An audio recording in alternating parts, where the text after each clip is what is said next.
আসসালামু আলাইকুম। আশা করি সবাই ভালো আছেন। আজ আপনাদের নিয়ে আসছি গাজীপুর জেলার কাপাসিয়া থানায় সবুজে ঘেরা মনোমুগ্ধকর ধাঁধার চর। গাঢ় সবুজে ঘেরা ধাঁধার চরের দৈর্ঘ্য 4 কিলোমিটার। শীতলক্ষ্যা ও ব্রহ্মপুত্র নদের মোহনায় বিন্দু বিন্দু পলি আর বালু জমে তৈরি হয়েছে নৌকা আকৃতির এই বিশাল চর।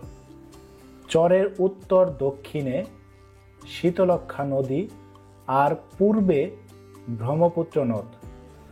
নদীর বিশাল ঢেউ দেখলে মনে হয় এ যেন আরেক সমুদ্র সৈকত কক্সবাজার। বর্ষাকালে এই ঢেউ দেখতে বিভিন্ন এলাকা থেকে ছুটে আসে পর্যটকরা। চরের পূর্ব পাশে শিবপুর মনোহরদী ও পশ্চিম পাশে কাপাসিয়া কালীগঞ্জ উপজেলা। দুপাশে দুই জেলা গাজীপুর ও নরসিংদী।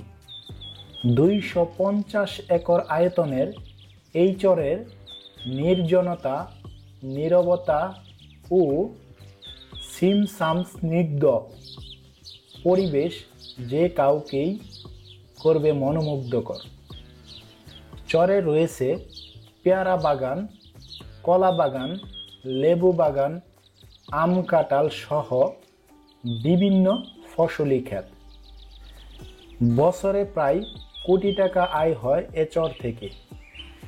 শীতলক্ষ্যা ও ব্রহ্মপুত্র নদের তারাগঞ্জ, রানীগঞ্জ, লাখপুর, চরসিন্ধু এলাকায় নদীর মাঝখানে এই চরটি দূর থেকে দেখলে কারো কারো মনে হতে পারে এ যেন ডুবে যাওয়া টাইটানিক জেগে উঠেছে।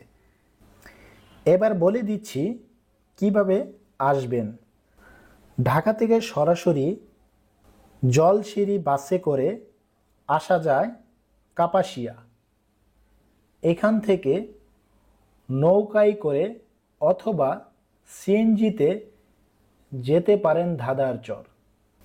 সারাদিনের জন্য আসতে চাইলে অবশ্যই খাবার নিয়ে আসবেন। যারা প্রকৃতি ভালোবাসেন তাদের জন্য হতে পারে এটি একটি দর্শনীয় স্থান।